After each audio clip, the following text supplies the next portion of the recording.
আজ আমরা পড়ব গ্রামারের একটি টপিক ক্লজ। ক্লজ এটি আমাদের কাছে অনেক সময় খুব কঠিন লাগে, কিন্তু আমরা যদি এটাকে একটু গভীর মনোযোগ দিয়ে পড়ি তাহলে কিন্তু ব্যাপারটা আমাদের কাছে অনেকটাই সোজা বলে মনে হবে। এটা স্বীকার করতে দ্বিধা নেই যে গ্রামারে যেসব টপিক আছে তার মধ্যে অন্যতম কঠিন বিষয় হলো ক্লজ। আমি তোমাদের চেষ্টা করব আমার সীমিত জ্ঞানে যতটা সম্ভব সহজ করে তোমাদের বলা যায়। চলো আজকে শুরু করি ক্লজ পড়ানো। ক্লজ কি? দেখো, ক্লজ হলো, সোজা করে বললে ক্লজ হচ্ছে একটি বড় বাক্যের অংশ, মানে এমন একটা বড় বাক্যের অংশ যে অংশটার মধ্যে একটা ফাইনাইট ভার্ব অবশ্যই থাকবে। আমি কি বললাম? একটা কি থাকবে? একটা ফাইনাইট ভার্ব অবশ্যই থাকবে। ফাইনাইট ভার্ব অবশ্যই থাকবে। ফাইনাইট ছাড়াও আরেক ধরনের ভার্ব হয়, সেটাকে বলে non finite verb. Non finite verb. আমি বললাম কি, বাক্যের অংশটার মধ্যে ফাইনাইট ভার্ব অবশ্যই থাকবে। যেমন ধরো, আমি যদি এরকম একটা সেন্টেন্স লিখি, হি হ্যাজ বট এ কার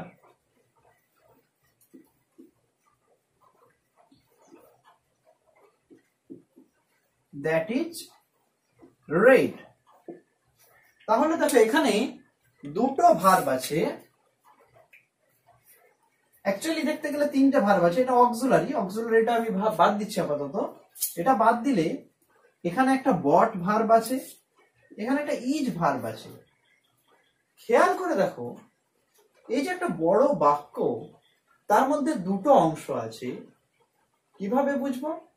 না, দুটো ফাইনাইট ভার্ব দেখে।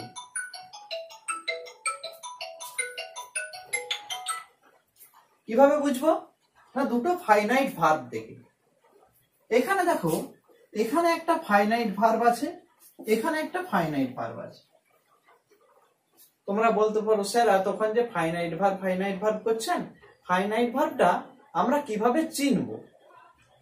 দেখো, আমি একটা উদাহরণ দিচ্ছি। এইটাকেই ধরো আমি একটু বাড়িয়ে নিই। He has bought a car to visit Darjeeling.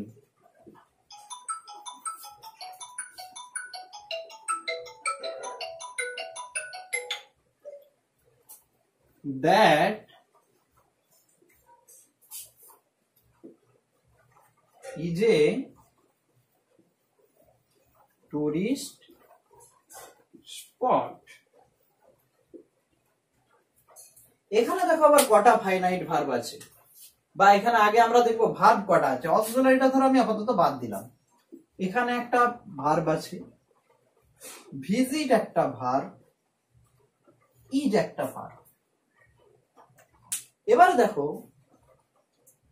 আমরা আগের সেন্টেন্সে দেখেছিলাম বট এবং ইজ, এখানে দুটো ভার্ব আছে। এই দুটোকে বলবো আমরা ফাইনাইট ভার্ব। এখানেও বট আর ইজ, এই দুটো ফাইনাইট ভার্ব, কিন্তু এই ভিজিট এটা হচ্ছে নন ফাইনাইট ভার্ব। কেন? এটা আমাদের মনে প্রশ্ন আসতে পারে। কারণ ফাইনাইট ভার্ব এবং নন ফাইনাইট ভার্ব বুঝতে হলে আমাদের একটু ব্যাপারটা তলিয়ে দেখতে হবে। কিরকম? ধরো, এটা এখন বুঝছি না, এটা ধরেই একটু বলি।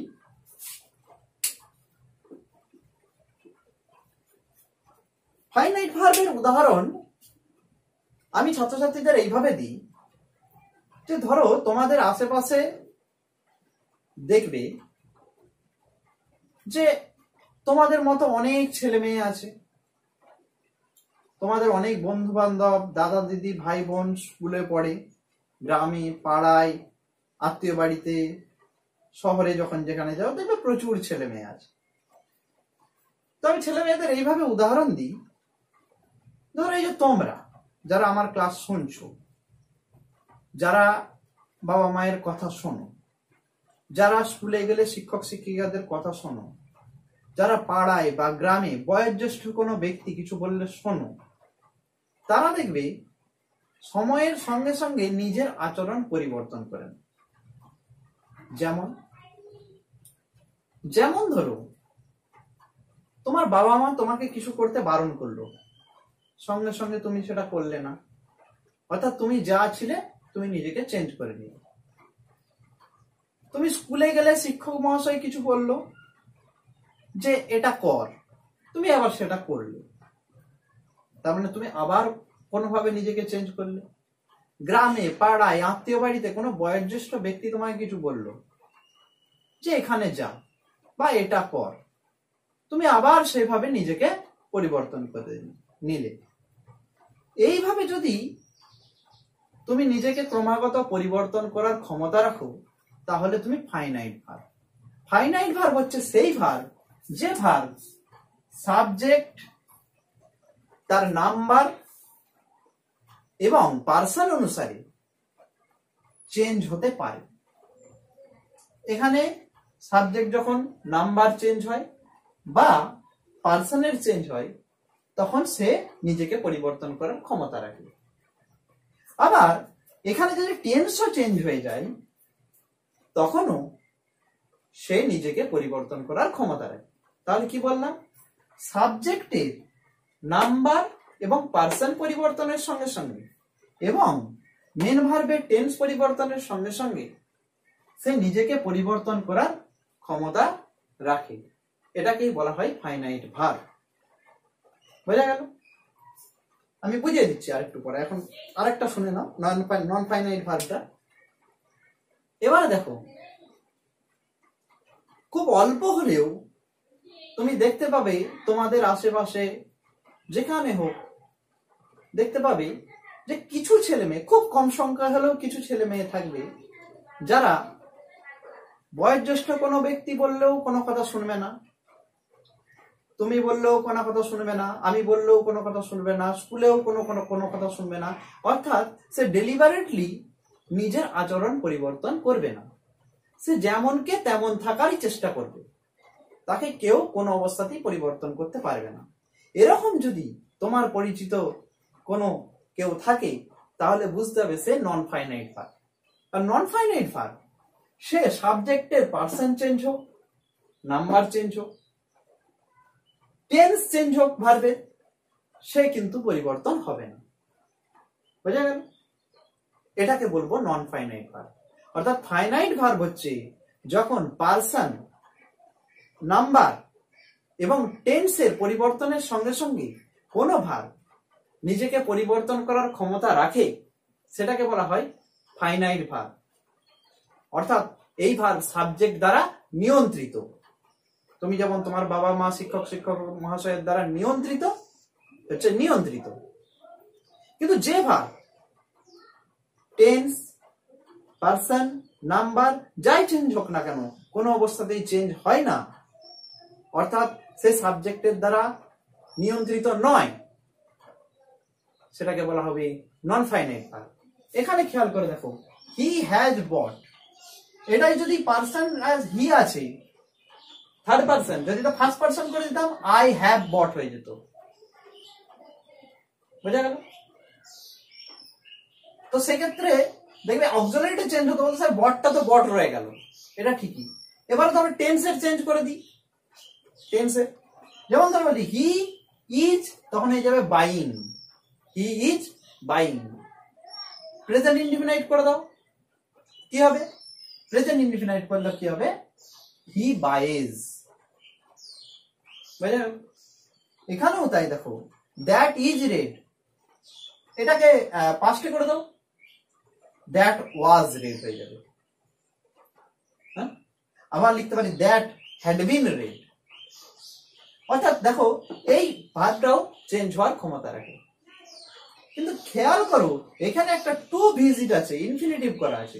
তোমরা জানো টু এর পরে যে ভার্বই বসানো হোক না কেন তার প্রেজেন্ট ফর্ম বসবে। অর্থাৎ তুমি এখানে যাই পরিবর্তন করে দাও, টু এর পরে ভিজিটই থাকবে, তার টেন্সের চেঞ্জ হবে না, তার রূপেরও পরিবর্তন হবে না। এটাকে বলবো নন ফাইনাইট ভার্ব। কিভাবে এটা হয় আমি বিশদে বলছি। ফাইনাইট এবং নন ফাইনাইটটা বোঝানোর জন্য আমি এখানে একটা উদাহরণ দিয়েছি, এটাকে আমি একটু বিশদে বোঝানোর চেষ্টা করব। তাহলে সেন্টেন্সে লিখেছি I came here to meet you. এখানে একটা ভার্ব আছে, এখানে একটা ভার্ব আছে। তো আমি দেখব কোন ভার্বটা নাম্বার, টেন্স এবং পার্সন পরিবর্তনের সঙ্গে সঙ্গে পরিবর্তন হওয়ার ক্ষমতা রাখে। তাহলে আই কেম রয়েছে, এটাকে আমি যদি কন্টিনিউয়াস করি তাহলে কি করব? I am coming to meet you. মিটটা কিন্তু আবার মিটই রয়ে গেল। বেশ, আবার একটা টেন্স চেঞ্জ করি, আই হ্যাভ কাম। ওখানে দেখা যাচ্ছে মিটটা কিন্তু আবার মিটই রয়ে যাচ্ছে। পার্সন চেঞ্জ করি, ধরো আই, সে ছিল ফার্স্ট পার্সন, হি হলো, এখানে দেখো হি হলো কামস, রূপের পরিবর্তন হলো। কেম ছিল, হ্যাভ কাম, হ্যাজ কাম, এরকম আবার এখন হচ্ছে কামস। এরপরে দেখো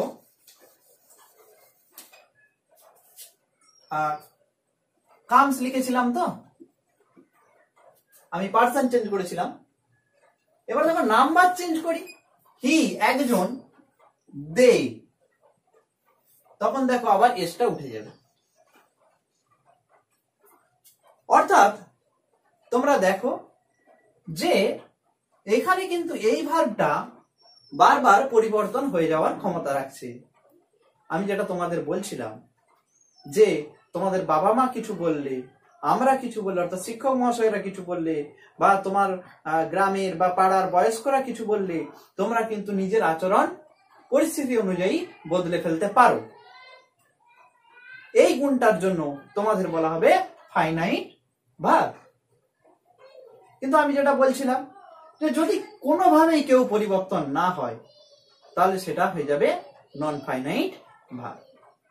এখানে দেখো ইনফিনিটিভ আছে, নন ফাইনাইট ভার্ব ইনফিনিটিভ ছাড়াও আর কি হতে পারে?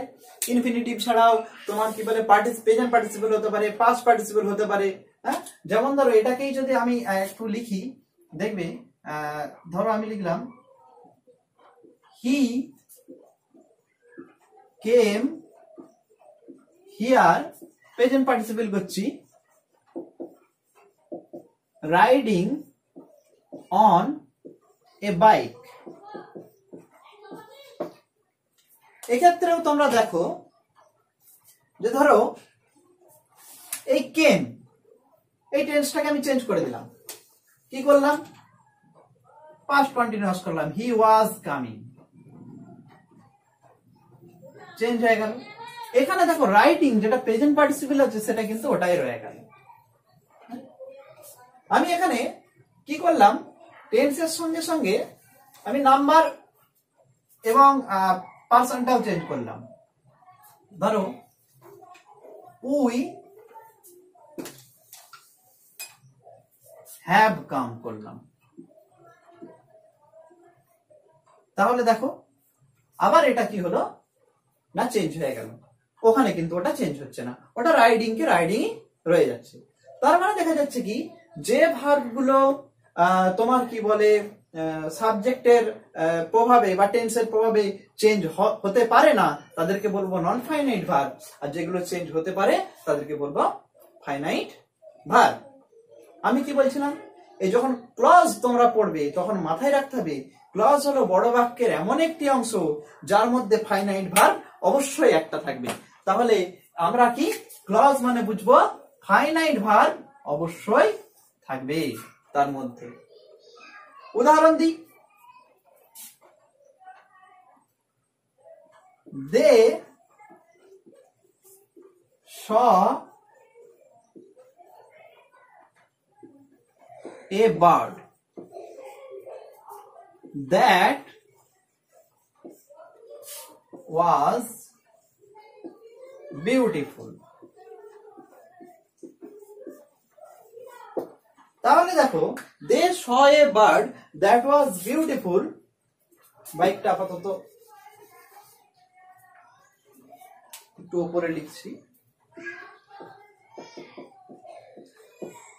they saw a bird that was beautiful, এটাকে আমরা দেখো এইখান থেকে এইখান পর্যন্ত একটা অংশ ধরতে পারি, আর এইখান থেকে এইখান পর্যন্ত একটা অংশ ধরতে পারি। কেন কেন জানতে হবে, কারণ দেখো এখানে একটা ফাইনাইট ভার্ব আছে, আবার এখানে একটা ফাইনাইট ভার্ব আছে।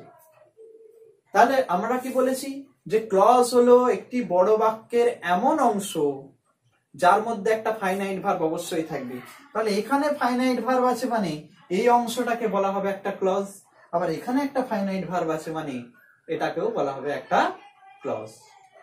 তাহলে সোজা সাপটা কথা হলো, বাক্য যত বড়ই হোক তার মধ্যে যতটি ফাইনাইট ভার্ব থাকবে বুঝতে হবে সেই বাক্যে ততটি ক্লজ আছে। যতটি ফাইনাইট ভার্ব ততগুলি ক্লজ। বোঝা গেল? তাহলে এই যে বড় বাক্যের এই অংশটার মধ্যে একটা ফাইনাইট ভার্ব আছে, তার জন্য এটাকে একটা ক্লজ, এত দূর থেকে এত দূর। আবার এখান থেকে এখান পর্যন্ত এর মধ্যে একটা ফাইনাইট ভার্ব আছে, এটাকে বলা হবে একটা ক্লজ। তাহলে আমরা ফাইনাইট ভার্ব থেকে ক্লজ নির্ধারণ করব, নন ফাইনাইট ভার্ব থেকে ক্লজ নির্ধারণ করতে পারবো না। বুঝা গেল? আমি ফ্রেজটা এখন পড়িয়ে দিতে পারতাম, একটু বলে রাখি, পরে পড়িয়ে দেবো। আরেকটা জিনিস আছে, ক্লজ তো একটা পড়লে ক্লজ পড়ছো, ক্লজ ছাড়া একটা জিনিস হয়, তার নাম হচ্ছে ফ্রেজ। এটা পরে পড়াবো। ফ্রেজ কি? ফ্রেজও কিন্তু বাক্যের একটা অংশ, মানে কতগুলো ওয়ার্ডের সমষ্টি, কিন্তু তফাৎ রয়েছে তার মধ্যে কোনো ফাইনাইট ভার্ব থাকবে না। ফাইনাইট ভার্ব থাকবে না। একটুখানি বলে নি, যেমন ধরো ফ্রেজ আমি এখানে লিখছি, I lost the bunch of keys। দেখো এই যে একটা কতগুলো শব্দগুচ্ছ আমি পাচ্ছি, এটাও কিন্তু কতগুলো শব্দের সমষ্টি, কিন্তু এর মধ্যে কোনো ফাইনাইট ভার্ব নেই। এর মধ্যে নন ফাইনাইট থাকলেও থাকতে পারে, কিন্তু ফাইনাইট ভার্ব নেই। হ্যাঁ, ক্ষেত্র বিশেষে এর মধ্যে নন ফাইনাইট ঢুকে থাকতে পারে। এটাকে আমরা বলবো কি? এটাকে আমরা বলবো ফ্রেজ। তাহলে ফ্রেজের মধ্যে কি থাকে না? ফ্রেজের মধ্যে ফাইনাইট ভার্ব থাকে না। বুঝা গেল? ফ্রেজ নিয়ে পরে আসবো, কারণ ক্লজও দেখবে 3 প্রকার, ফ্রেজও দেখবে 3 প্রকার। একটু গুলিয়ে যাই, গুলোনোর কোনো জায়গা নেই, তোমরা আপাতত ক্লজটা পড়ো, ফ্রেজটা পরে দেখা যাবে। হ্যাঁ, আমরা এবারে পড়বো ক্লজ কয় প্রকার ও কি কি। ক্লজ লিখেছি, ক্লজটা আমরা দেখবো কয় প্রকার। ক্লজটা 3 প্রকার। একটাকে বলে প্রিন্সিপাল ক্লজ, প্রিন্সিপাল ক্লজ। আরেকটাকে বলে subordinate clause,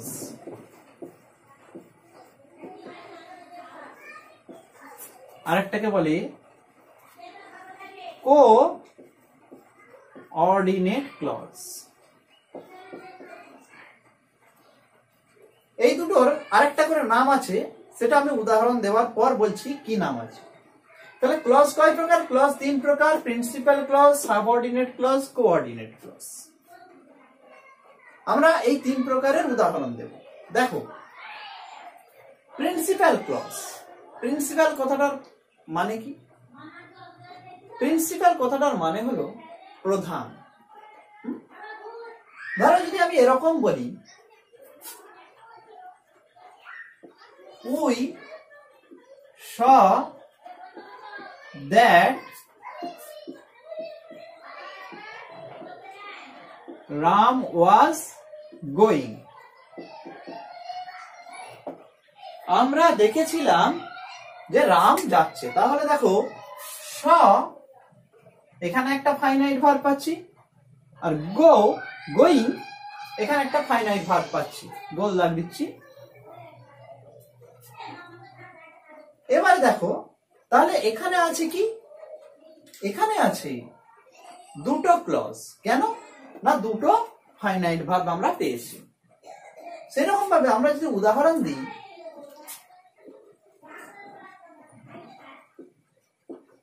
we saw Ram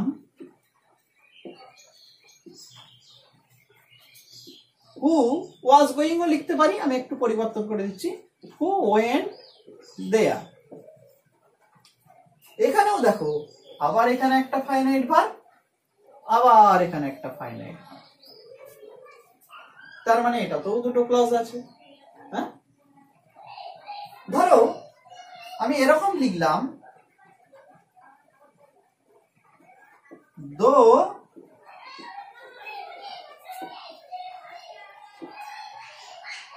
Ram was ill, he went there। এবারে দেখো এখানে একটা ফাইনাইট ভার্ব আছে was, এখানে একটা ফাইনাইট ভার্ব আছে went। তাহলে 1 নম্বর বাক্যেও দুটো ফাইনাইট ভার্ব, 2 নম্বর বাক্যেও দুটো ফাইনাইট ভার্ব, 3 নম্বর বাক্যেও দুটো ফাইনাইট ভার্ব। তার মানে বুঝতে হবে প্রত্যেকটা বাক্যে দুটো করে ক্লজ আছে। এবারে এদের মধ্যে এই তিনটে, এই যে লিখেছি প্রিন্সিপাল ক্লজ কোথায়, সাবঅর্ডিনেট ক্লজ কোথায়, আর কোঅর্ডিনেট ক্লজ কোথায়। প্রথমে বলি এই তিনটের মধ্যে কোনো কোঅর্ডিনেট ক্লজ নেই। কি আছে, প্রিন্সিপাল ক্লজ আছে এবং সাবঅর্ডিনেট ক্লজ আছে। কিভাবে আছে দেখো আমি বলে দিচ্ছি। প্রিন্সিপাল কথাটার মানে কি, প্রিন্সিপাল কথাটার মানে হচ্ছে প্রধান। এর অপর নাম হচ্ছে ইন্ডিপেন্ডেন্ট ক্লজ। তোমরা ইন্ডিপেন্ডেন্স ডে 15 আগস্ট জানো, স্বাধীনতা দিবস। তো ইন্ডিপেন্ডেন্ট মানে হচ্ছে স্বাধীন, প্রিন্সিপাল মানে হচ্ছে প্রধান, আর ইন্ডিপেন্ডেন্ট মানে হচ্ছে স্বাধীন। তাহলে ক্লজ অর্থাৎ বাক্যাংশ, এমন একটা বাক্যাংশ যেটা প্রধান, যেটা স্বাধীন। আমি এই বাক্যগুলোর মধ্যে দেখব যে প্রতিটা বাক্যে দুটো করে ক্লজ আছে, কোন ক্লজটা স্বাধীন এবং কোনটা তার সাবঅর্ডিনেট। সাবঅর্ডিনেট মানে কি, কারোর আন্ডারে যে থাকে, হ্যাঁ, তাকে বলে সাবঅর্ডিনেট। এর অপর নাম হচ্ছে, সাবঅর্ডিনেট ক্লজের অপর নাম হচ্ছে ডিপেন্ডেন্ট ক্লজ। ডিপেন্ডেন্ট মানে কি, নির্ভরশীল। অর্থাৎ এই ক্লজটা নির্ভরশীল। কার উপর নির্ভরশীল, এ কার অধীনে থাকে, এ প্রিন্সিপাল ক্লজের অধীনে থাকে। তাহলে দেখো এখানে আমরা একটা ক্লজ পেয়েছি উই স, এখানে একটা ক্লজ পাচ্ছি দ্যাট রাম ওয়াজ গোয়িং। কে কার উপর নির্ভরশীল, কে স্বাধীন। খেয়াল করে দেখো উই স এটা হচ্ছে স্বাধীন, দ্যাট রাম ওয়াজ গোয়িং এর উপরে নির্ভরশীল। তাহলে সেক্ষেত্রে আমরা এটাকে বলবো প্রিন্সিপাল ক্লজ, আর বাকিটাকে বলবো, এটাকে বলবো প্রিন্সিপাল ক্লজ, বাকিটাকে বলবো সাবঅর্ডিনেট ক্লজ। আবার দেখো এখানে we saw Ram who went there, এখানেও ঠিক তাই।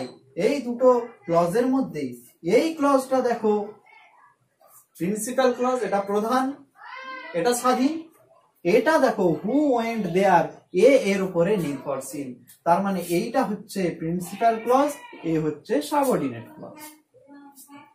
দো রাম ওয়াজ ইল, এখানে দেখো এইখানটায় একটা ক্লজ আর এটা একটা ক্লজ। এবার দেখবো কে নির্ভরশীল, দো রাম ওয়াজ ইল, যদিও রাম অসুস্থ। শুধু এটা লেখা যাবে না, যদিও রাম অসুস্থ, এখানে সেন্টেন্স কমপ্লিট হচ্ছে না। হি ওয়েন্ট দেয়ার, এইটা না থাকলেও এটা লেখা যাবে, হি ওয়েন্ট দেয়ার। অর্থাৎ এখানে দেখা যাচ্ছে, এগুলোই দেখা গেল প্রথমটাই হচ্ছে তোমার কি বলে প্রিন্সিপাল ক্লজ গুলো রয়েছে। এখানে দেখা যাচ্ছে যে এটা স্বাধীন, এটা কারোর উপর নির্ভর করে না, এটা প্রধান। তার মানে হি ওয়েন্ট দেয়ার এটা প্রিন্সিপাল ক্লজ, আর এই ক্লজটা এর উপর নির্ভরশীল, সেজন্য এটা সাবঅর্ডিনেট ক্লজ, এটা হচ্ছে প্রিন্সিপাল ক্লজ। বুঝে গেল? আমরা এখনো কোঅর্ডিনেট ক্লজে আসিনি, এই তিনটের মধ্যে কোঅর্ডিনেট ক্লজ নেই। কোঅর্ডিনেট ক্লজ দেখাবো আমি।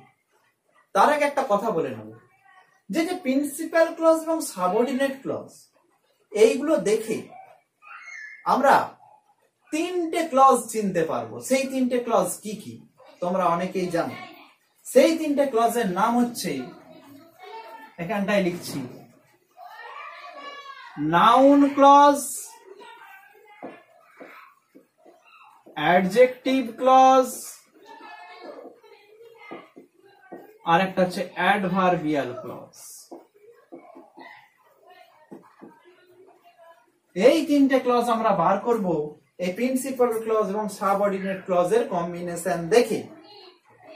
কিন্তু প্রশ্নটা হলো যে আমরা কি দেখে চিনবো যেটা নাউন ক্লজ, কি দেখে চিনবো এটা অ্যাডজেক্টিভ ক্লজ, কি দেখে চিনবো এটা অ্যাডভার্বিয়াল ক্লজ। এখানে আমরা দুটো ক্লজ পেয়েছি, প্রিন্সিপাল এবং সাবঅর্ডিনেট। এই দুটোর মধ্যে আমরা কোন ক্লজ, এই ক্লজটা না এই ক্লজটা, এই ক্লজটা না এই ক্লজটা, এই ক্লজটা না এই ক্লজটা, কোনটা দেখে আমরা চিনবো যে এটা এই তিনটের মধ্যে কোন ক্লজ? বলতো, প্রিন্সিপাল ক্লজ না সাবঅর্ডিনেট ক্লজ? তোমাদের অনেকের মনে হতে পারে প্রিন্সিপাল যেহেতু প্রধান, তাহলে নিশ্চয়ই প্রিন্সিপাল ক্লজ দেখেই চিনবো যে এটা নাউন ক্লজ না অ্যাডজেক্টিভ ক্লজ না অ্যাডভার্বিয়াল ক্লজ। না, আমরা সব সময় মনে রাখবে সাবঅর্ডিনেট ক্লজ দেখে চিনবো যে এই ক্লজটা কোন ক্লজ হবে।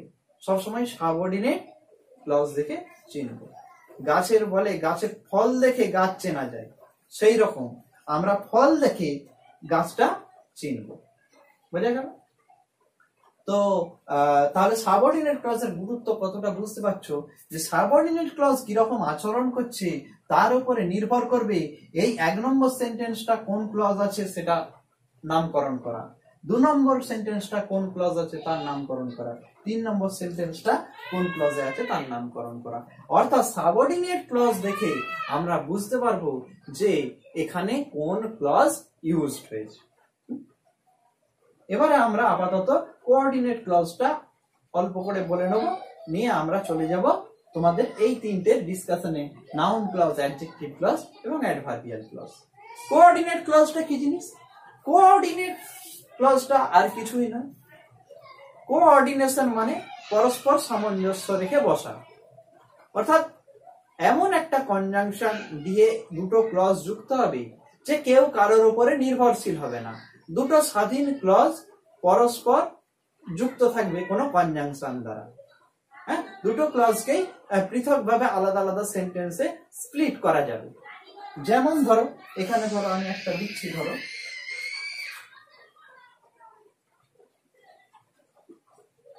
Ram is good but Sam is bad.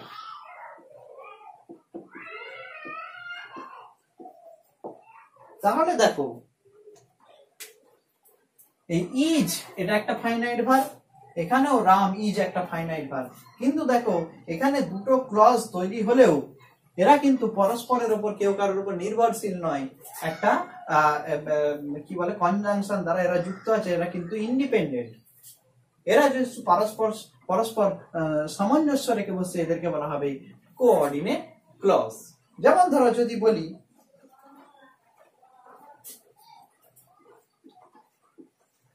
he will come or I shall go, তাহলে দেখো এখানে একটা ফাইনাইট ভার্ব, এখানে একটা ফাইনাইট ভার্ব, তার মানে এখানে একটা ক্লজ, এখানে একটা ক্লজ, এই অর কনজাংশন দিয়ে যুক্ত হয়েছে। তাহলে এই যে কেউ কারোর উপর নির্ভরশীল হচ্ছে না, দুটো আলাদা আলাদা ক্লজ সামঞ্জস্য রেখে পাশাপাশি বসছে একটা কনজাংশন দ্বারা যুক্ত হয়ে, এটাকে আমরা বলবো কোঅর্ডিনেট ক্লজ। বুঝতে পেরেছো? and not only but also, yet, হ্যাঁ, এইসব দিয়ে কিন্তু এই ক্লজ গুলো তৈরি হয়। আমরা কোঅর্ডিনেট ক্লজ নিয়ে পরে আলোচনা করব। আমরা আপাতত আলোচনা করব নাউন ক্লজ কিভাবে তোমরা চিনবে, বা নাউন ক্লজ দিয়ে জয়েন তোমরা কিভাবে করবে সেটা নিয়ে।